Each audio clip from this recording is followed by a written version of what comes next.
welcome to episode 55 of the Tyre and Rubber Recycling Podcast. In this episode, we're interviewing Dr. Mehran Zarrebini from the Mathe Group in South Africa. Mathe Group is one of the more successful South African recycling operations, and Dr. Zarrebini is going to tell us a bit more about the project. So, Dr. Mehran, can you explain your role in the Mathe Group? Certainly. So I'm the CEO of the Mathe Group in Durban, South Africa. Okay. And can you tell me a bit about the Mathe Group's operations in South Africa? Absolutely. So we actually started recycling on a very small scale around about 2013, 2014.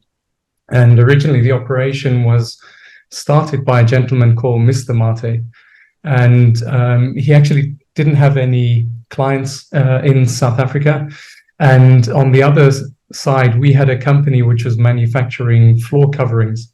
And we were looking at ways of incorporating or utilizing recycled rubber content into the backing of the material that we manufactured. So it seemed like a perfect fit. So we approached him to buy raw material. He was able to supply it up until a point where we grew the business sufficiently that he wasn't able to supply enough of the recycled rubber material to us. And we decided to approach him to do a joint venture and really invest in a brand new facility in a new area where we already had some other operations, which we did at the beginning of 2016. So essentially, we kind of mothballed the old plant. We applied for a new waste management license and we started a brand new operation at the beginning of 2016. And we've been operating there since. And so obviously, subsequently, we've invested quite heavily on the recycling side. Our focus has shifted completely and we've moved away from the soft flooring carpeting industry, which we were in business for a number of years, and now we're focusing 100% on recycling of tires. And then also on the secondary processing side is where and looking at the valorization aspects of rubber crumb and where we can valorize the product and kind of manufacture some more unique and differentiated product for both the local market and internationally as well.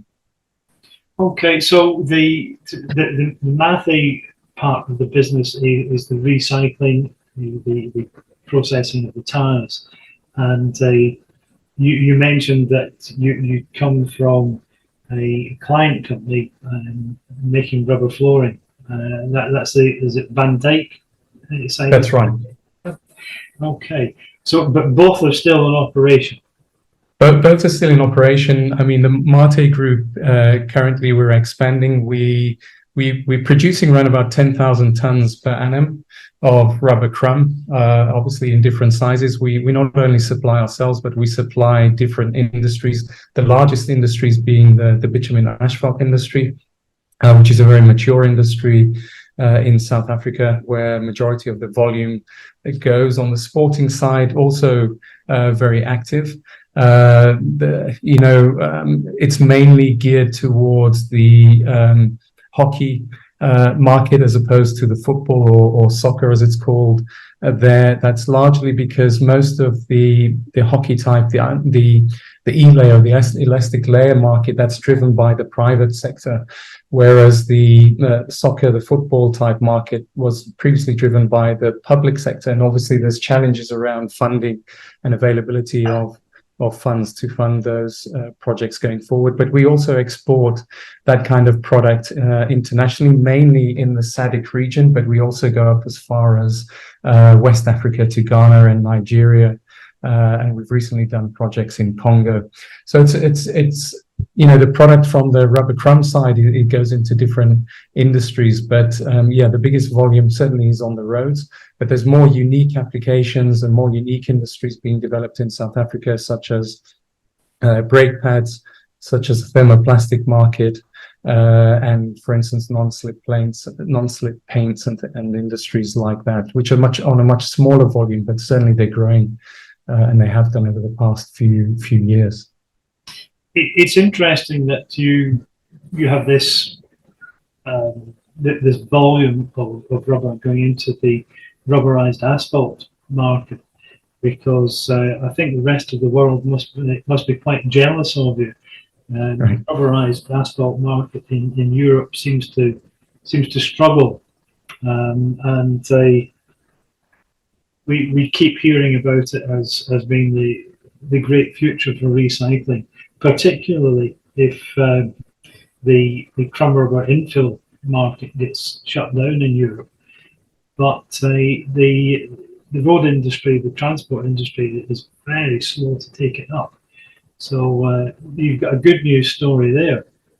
Absolutely. I mean, the volumes last year, I think, were around about 7,000 tons in South Africa. That's obviously, on the back of what happened post COVID. But I see those volumes increasing dramatically as the season commences now, which is just about to commence in September, following the embargo season. So I believe that there's a lot more projects, certainly because there's a lot of infrastructure requirements in South Africa going forward for new roads and the kind of the rehabilitation of old roads. But I believe that those volumes are going to increase. And it's also interesting that the technology is also advancing.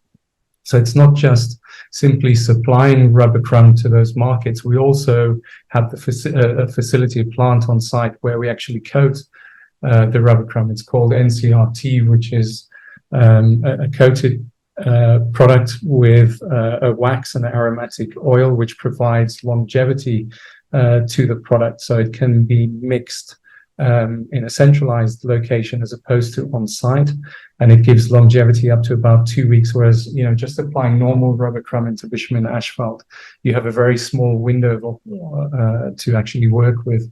So yeah, the market is certainly evolving. I think that market is now around about 52% of the total bitumen asphalt market itself. So it's evolving, technology is evolving, and certainly the market's going to grow in South Africa going forward.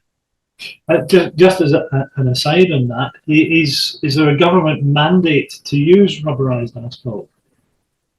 There is a lot of specifications of rubberized asphalt through SANRAL. So there's a preference to use rubber in bitumen asphalt in South Africa. And I think that's largely because it's been used for many, many years. I think one of the first applications were around about 1983. And obviously, there's been a large volume. I think the difficulty in the past has actually been having access to rubber crumb. And that's because there were many of these facilities that were set up. But because there are so many challenges and so many barriers to enter into this industry, the challenge was actually getting the volume of rubber crumb required for the roads industry. And I think that's where the biggest challenge has been in the past. I think that these barriers to entry is still in existence. I think it's there's a high degree of friction to enter into this industry, and I think that's going to remain so for a number of years, even though I've been talking extensively to the likes of the Waste Bureau, who are really the stewardship of the Tyre Waste Management Plan in South Africa, following what happened with Rhodesia in the past from around about 2016, 2017, but there's still a number of challenges to overcome. And I think if we look back, in 2016, when we started, I think there were about 16 companies recycling tires in the country. I think we're now down to 2 or 3, with only 1 or 2 on a much larger scale, the others on a much smaller scale. So it's a challenging environment to operate in. I'm sure it is. We regularly get emails from South Africa asking how do we set up a Tyre recycling plant, and obviously the first thing is you need a lot of money, which stops everybody in their tracks. Now, speaking about money, Mathe Group recently received funding for expansion. Can you tell us what you're doing with that funding? Yes, that's right. So we applied for a new waste management license, which we were granted that, and that's one of the difficulties in South Africa. That type of process takes almost a year. I think we managed to do it in about 10 months, and it's also a very expensive process without knowing what the outcome is going to be afterwards. Their key focus is on downsizing tyres to make tyre recycling and reusing a whole lot easier. Eagle International builds equipment that can process anything as small as 20-inch ATV through to 59, 80, R63 OTR tyres. Eagle has been a leading manufacturer of tyre cutting and recycling equipment since 1991. Their culture is driven by ingenuity, craftsmanship, and a pure desire to improve the world for future generations. With corporate offices in the centre of the United States, Eagle has continued to improve its designs and build relationships across the globe. You can find Eagle machines today in 28 countries worldwide, with 6 dealerships covering 13 countries. Eagle International Tyre Recycling Equipment is here to help you reduce size, reduce waste, and reduce impact.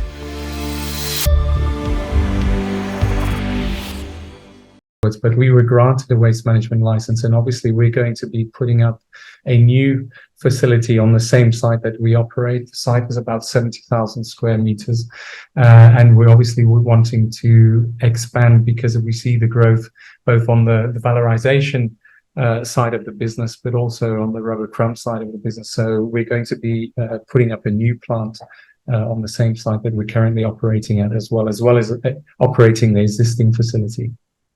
So you'll be growing the business in anticipation of a growing market for your output. That's right. And I think that's one of the kind of success factors for us as a business, is that if we didn't have the secondary business where the valorization takes place and where we're kind of creating our own demand for the rubber crumb, I think it would have been challenging because there's so much demand variability in the industry. And we have this kind of bullwhip effect where there are, for instance, on the sporting side, these are largely contract tender-based kind of projects. So it's very seasonal, and it tends to occur towards the kind of later part of the year is where many of these refurbishments on new fields take place. And similarly on the road side, a lot of this is largely dependent on government funding for new road infrastructure. So we saw pre-COVID, there was a lot of talk about a large amount of funding. We're now seeing the results of that funding coming through with the establishment of new road infrastructure in South Africa. So, there's such a high degree of demand variability where the volumes actually lie.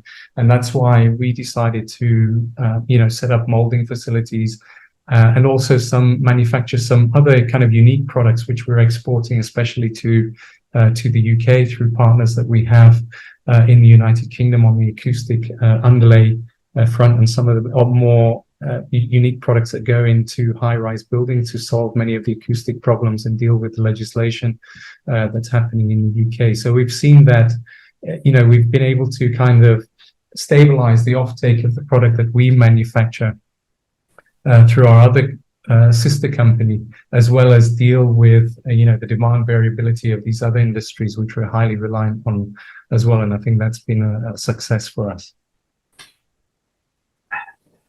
It's interesting that you're manufacturing and exporting product to the UK, whilst in the UK we have people complaining that they can't get feedstock because we're shipping it all out to India. Right. There's a bit of a juxtaposition there. It's interesting. On that subject, on the collection side, I understand that South Africa has got some logistical challenges in that you have got some high population centres and large areas in between. How well managed is the tyre collection side of the business? Yeah, I think that's has been quite a challenge in the past. So, for instance, for our own purposes, we only process radial truck tires. They are provided to us, and it's fully subsidized by the Waste Bureau. They have a number of depots. I think it's increased very recently, and I think it's greater than around about 29 depots around the country where they're collecting a lot of the waste tire material. So, a lot of that portion of the truck tires would come to us fully subsidized. They pay the transportation. The logistics is a challenge in South Africa because of the huge distances, like you say, from the epicenters of where most of the industrial activity takes place. So you would find that we would get tires not only from within KZN, which is in the area that we operate, but from 1,000 kilometers away from the Western Cape and from the Eastern Cape, where a large amount of waste tires are generated. But we've worked very closely with the Waste Bureau since they took over from Redisa, and whatever allocation or request that we've put through to them, largely they've been able to deliver those waste tires to us, because I think their focus is really trying to establish as many processing facilities as they possibly can in the country. Although I tend to argue with them that they shouldn't be looking at the processing, they should be looking at the demand of rubber crumb and how to stimulate industries which utilize rubber crumb, which will automatically at some point in time increase the offtake and utilization of waste tires in the country. But it is challenging. But for us, we request tires through them on a weekly basis. We send forecasts through, and then they're responsible for delivering it to each and every processor within the country. Yeah, so your feedstock is exclusively truck tires, so a higher content of natural rubber, so better in quality product and fewer processing problems that would come with car tires and the high silica content. That's right, yeah. And many of our clients have actually kind of dictated to us that they wanted only, especially in the roads industry, that they want material derived from radial truck tires and not passenger tires. Okay. So you're not dealing with them, but what happens to the car tires in South Africa? So at the moment, there are only one or two facilities that are processing car tires, but the majority of which are now being baled and, similar to the UK, being exported to India. I believe some are also possibly going to Turkey and Morocco, but I believe the majority are going to India, because we get numerous requests on a daily basis for either shredded material or baled car tire material, especially because obviously we're also exporting some of the high tensile steel that comes from the debeading or from the shredded steel from the tire that's also going to India. It's not being utilized locally in South Africa, unfortunately. So many of those clients are also requesting the same passenger tire material as well. Okay. Now the other market, of course, is the off-the-road tires, the mining tires, which I understand are a bit of an issue in South Africa. Have you been tempted to look at that market? We've largely stayed away from that, and I know there have been numerous debates on how to resolve that situation, because most of those locations where those kind of tires are generated are largely in kind of very far-flung areas, so they're not near major cities. I mean, if you look at, for instance, entities like Anglo American and so forth, they're in the Northern Cape areas. They're in areas which is difficult logistically to move the tires to a centralized processing facilities like ourselves. So I think it is, and again, I think it boils down to cost and the ability to set up such a facility at those locations, because it's not only to deal with new tires that are being generated, but they also have historical stockpiles of legacy tires at those sites that they need to deal with. But unfortunately, there were talk of a lot of solutions, but nothing has been implemented currently, especially these large mining companies where most of these tires are generated.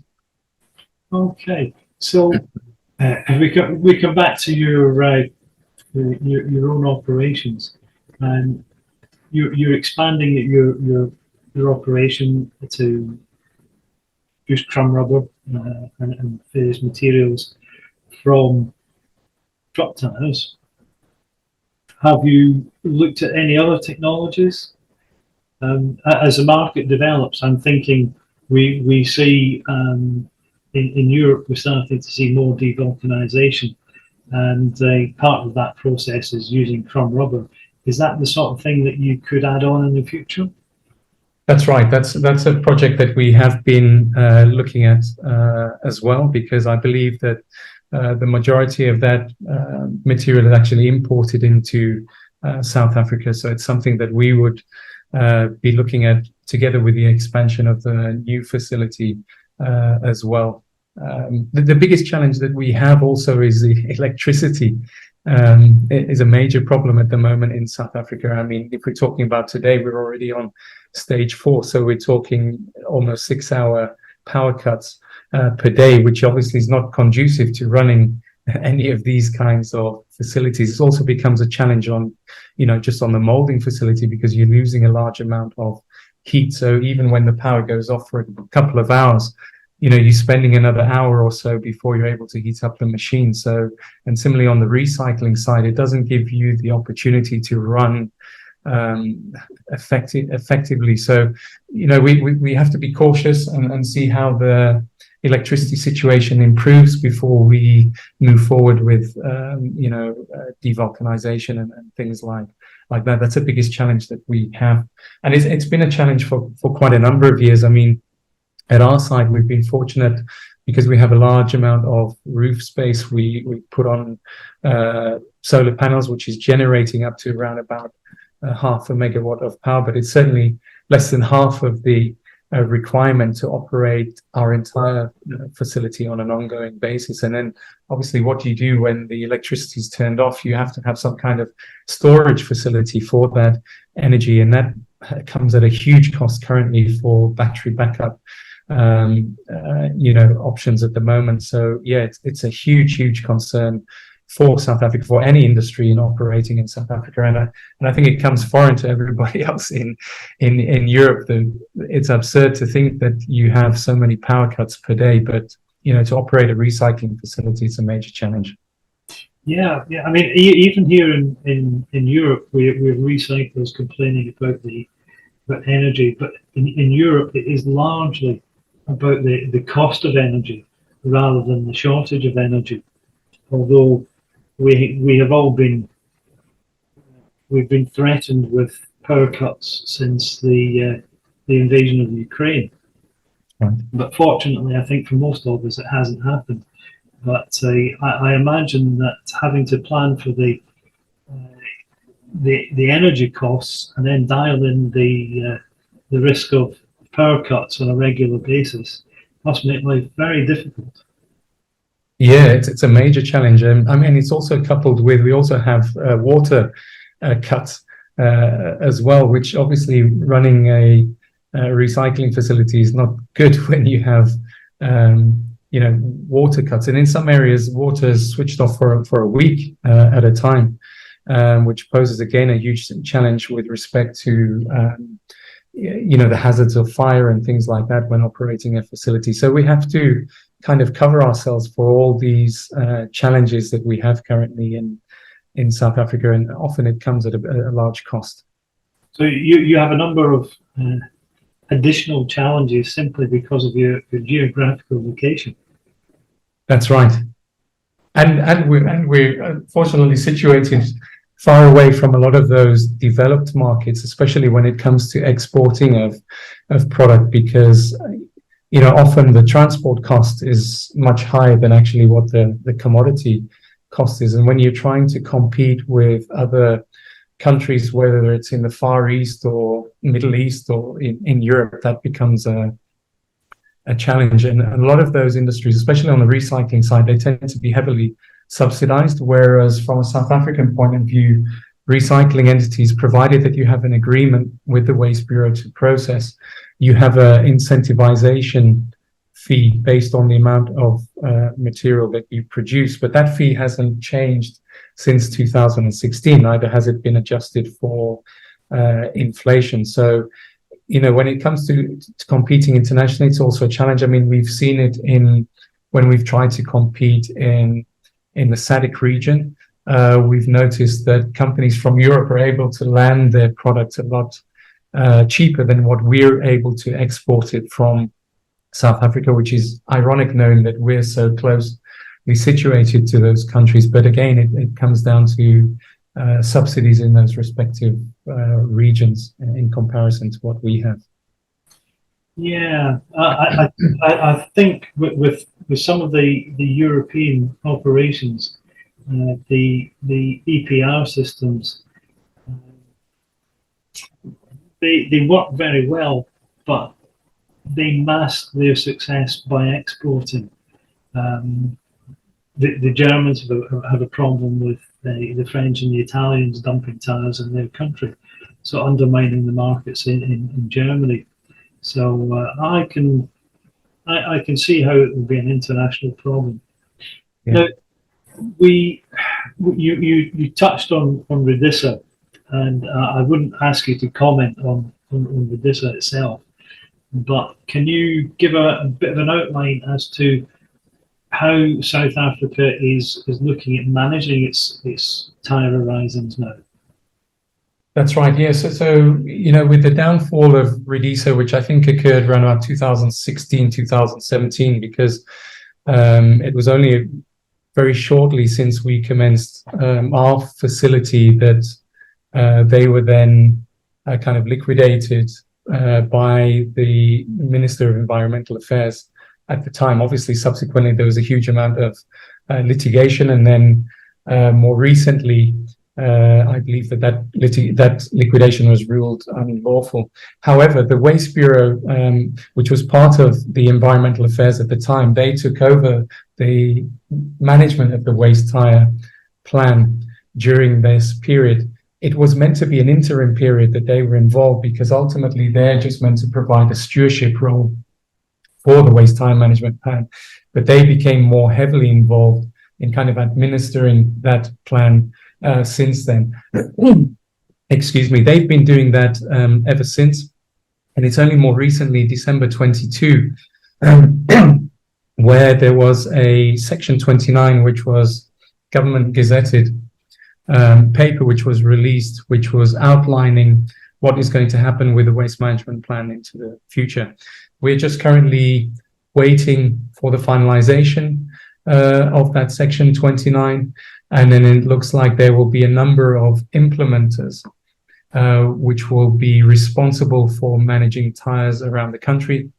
Those implementers will be geographically based, and then they will largely be responsible for running this whole process. The Waste Bureau will still remain, but obviously they will remain from a stewardship perspective. So I believe that's what's going to happen in South Africa into the future. How quickly that will occur, my dealings with the Waste Bureau, they state that this process will happen within this year, but we'll just have to remain hopeful to see how that will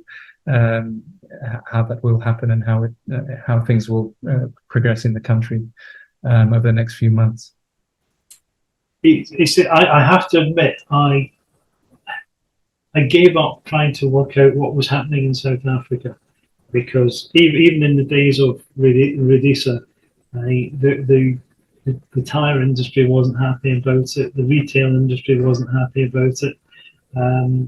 So it didn't really come as a surprise when the government and the ministry took action. But I've followed news items in various South African publications, and I've not managed to understand what's going on. So you've given me a bit of a breakdown of what might happen. Thank you for that.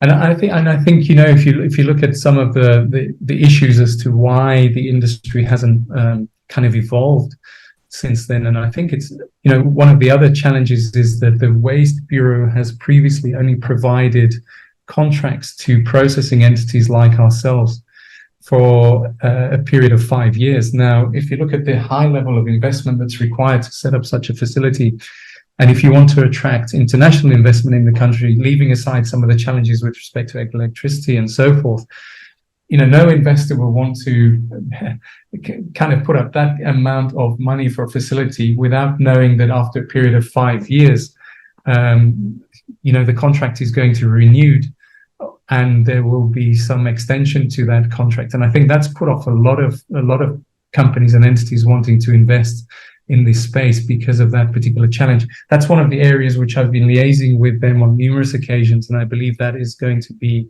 addressed going forward, because that has obviously come out in a lot of the public consultation with prospective processors wanting to enter into the industry. But yeah, it's just one of many, many challenges that we're facing currently in the country. Yeah, I think it's almost a global thing, the short-termism of government.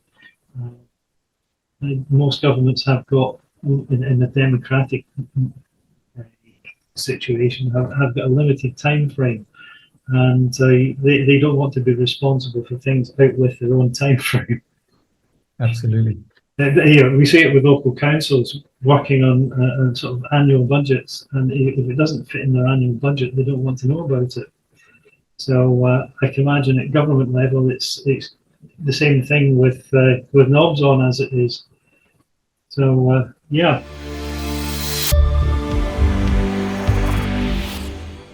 Well, there you have it. We've had an interesting discussion with Dr. Zarrebini about the Mathe Group and Van Dijk.